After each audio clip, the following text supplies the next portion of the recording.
prayer this morning. Father God, we thank you for the truth of the matter that your Son does live. He doesn't just live 2,000 years ago, but he lives today, right here, right now, in our hearts. And we thank you for that, Father.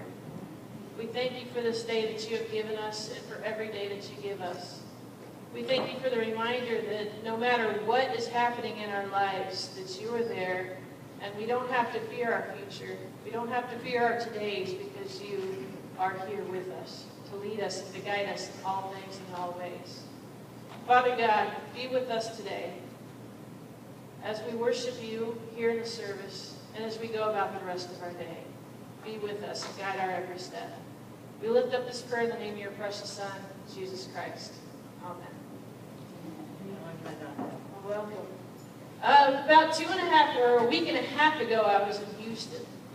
My sister and her family lives there. I was there for another reason, but before I came home, I called my sister to see if she wanted to meet for lunch. Not only was she willing to meet for lunch, but she pulled one of my nephews out of school to come have lunch with us, which was really cool. A nice little surprise. Well, they took me to a Japanese restaurant. I'm a very picky eater, okay? I like what I like, and I don't like really trying things new. I don't mind, but when I look at the menu, if I don't see anything that I really know that I'm going to like, I kind of freak out. It's like, what do I order? So, but since I was there with my sister and my 12-year-old nephew, my 12-year-old nephew is about as picky as I am. So I asked him, Ryan, what are you going to order? And he told me, and my sister joked. She said, you know what, you should just tell the waiter I'm going to have what he's having. And she was kidding, but I'm like, that's a pretty darn good idea. So the waiter came, they ordered, and the waiter turned to me, what are you going to eat? I'll have what he's having. Well, for whatever reason, I don't know if it's because I'm so much older than this 12-year-old kid, but it tickled that waiter. I mean, he got so tickled, he was just laughing. He couldn't figure out if I was serious or not. I was. I want what this kid's ordering. Japanese restaurant, white rice, chicken. Plain. No veggies. Hold the veggies. But it worked because I was that picky. Well, I share that story just to tell you a little bit about my nephew. I love this kid.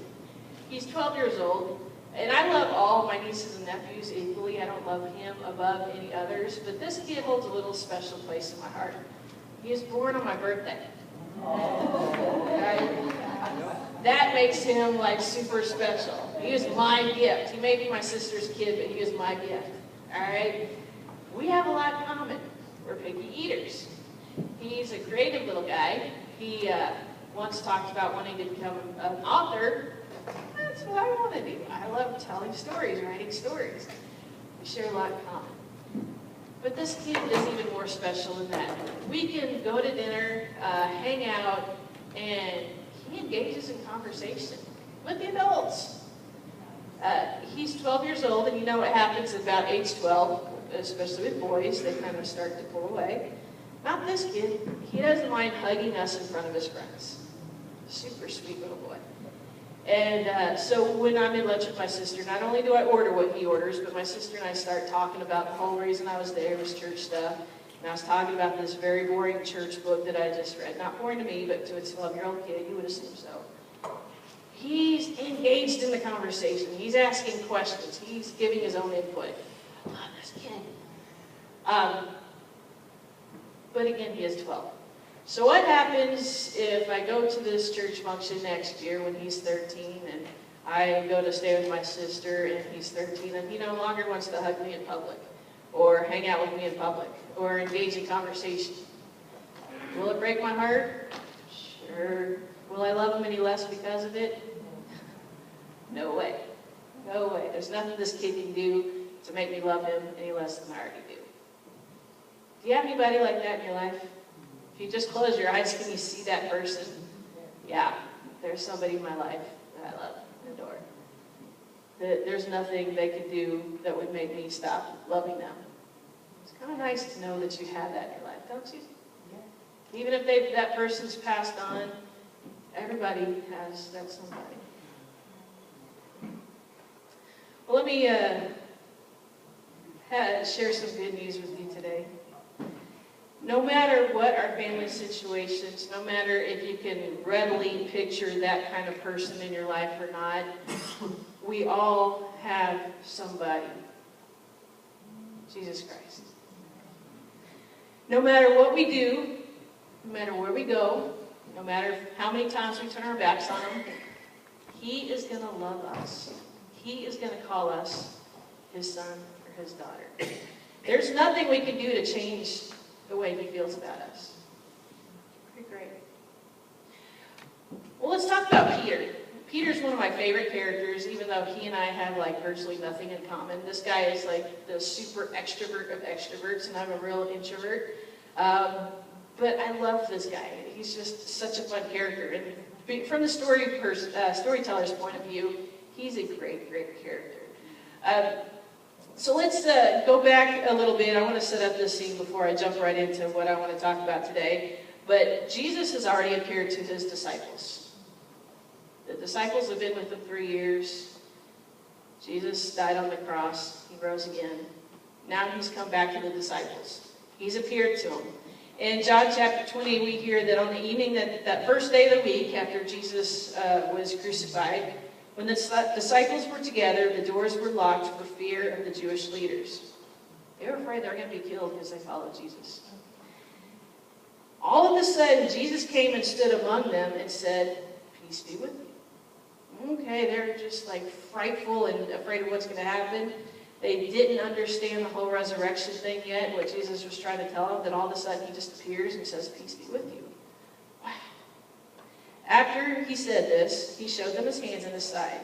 And the disciples were overjoyed when they saw the Lord.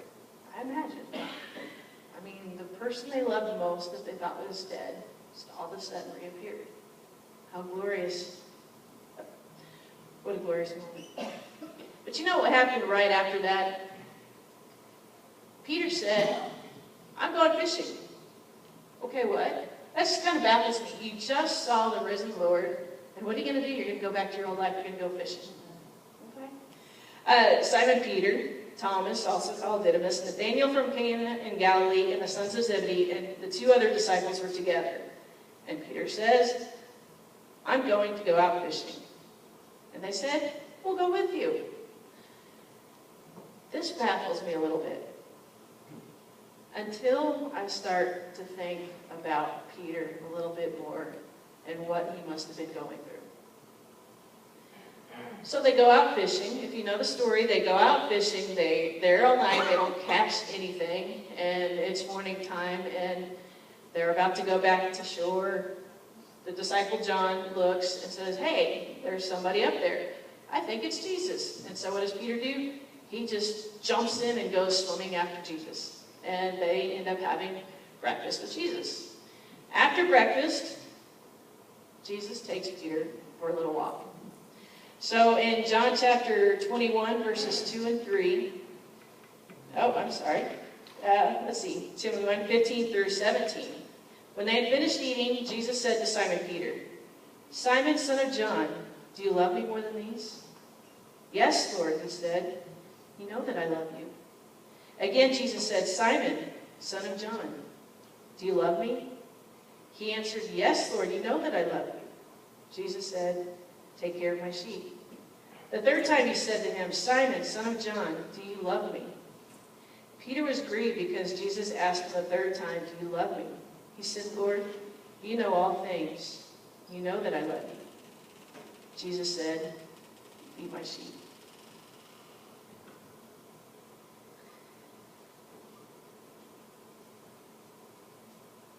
I want to take a little bit of a different look at this passage.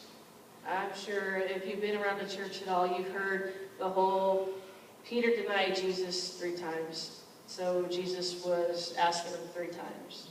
Or the call of Peter, "If you love my sheep, or if you love me, you'll take care of my sheep. Take care of my lambs, take care of my church." I want to look at this verse from a little bit of a different angle. First of all, let's go back. When they start for the walk, Jesus says to Simon Peter, "Simon, son of John, do you love me more than these?" Okay, if I'm not mistaken, wasn't Jesus the one that said, I'm going to call you Peter?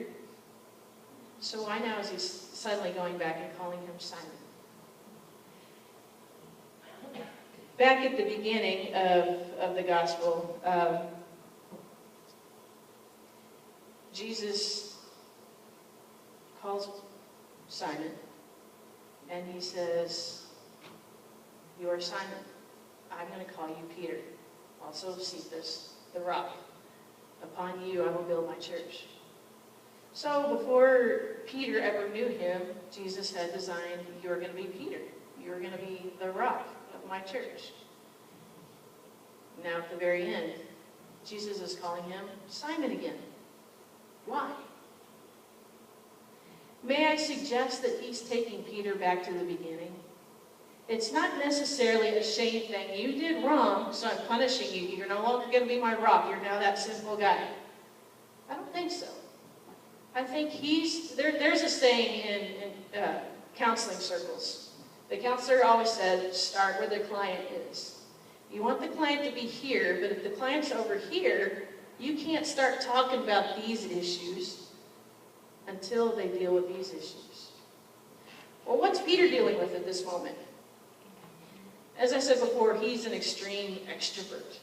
What did he say just before Jesus was taken into custody and betrayed by Judas? He said, he told the disciples what was going to happen. And what did Peter do? I don't care if everybody else falls away. I'm going to stand right by you. He was adamant that he was going to be the guy. He was going to be the rock. And then what happened that very night? He denied Jesus 3 times. Can you imagine what was going through his head? Here I thought I was so strong, and then I was put under pressure, and I caved. And I denied my Lord.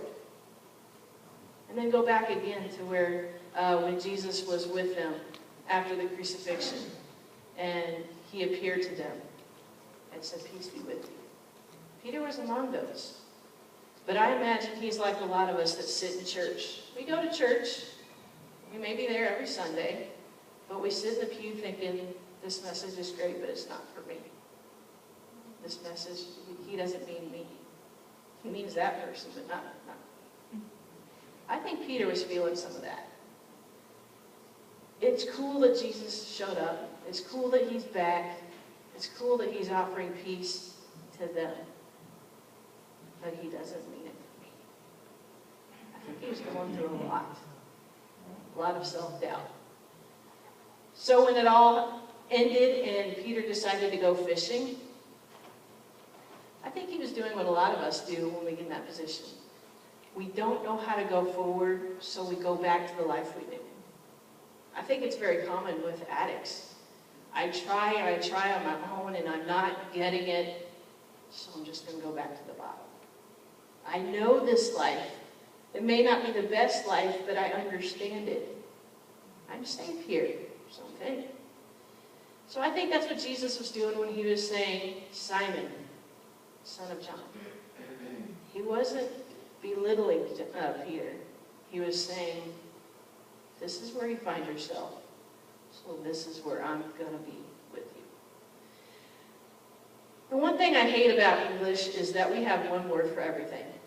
I don't know Spanish, but I know Spanish is a little bit different, and we've got differentiations of love.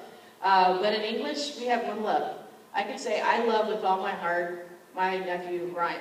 I also say, give me a brownie sundae and I'm in love. Okay? Do I love him the same way? No. But we have one word for it. Well, in the ancient language, they had different words for it. Agape meant that extreme, holy, wonderful love. I do know that's more, right? Right? Okay. Te amo. Okay. And so that's one type. And then the other type used here is phileo. It's where we get the term Philadelphia. It means brotherly love. It means, hey, you're my friend, you're cool, I like you. And those are the two different words that are going on in this exchange between Jesus and Peter. So the first time Jesus asks, Simon, do you love me? Well, in this instance, Jesus is saying, Simon, do you agape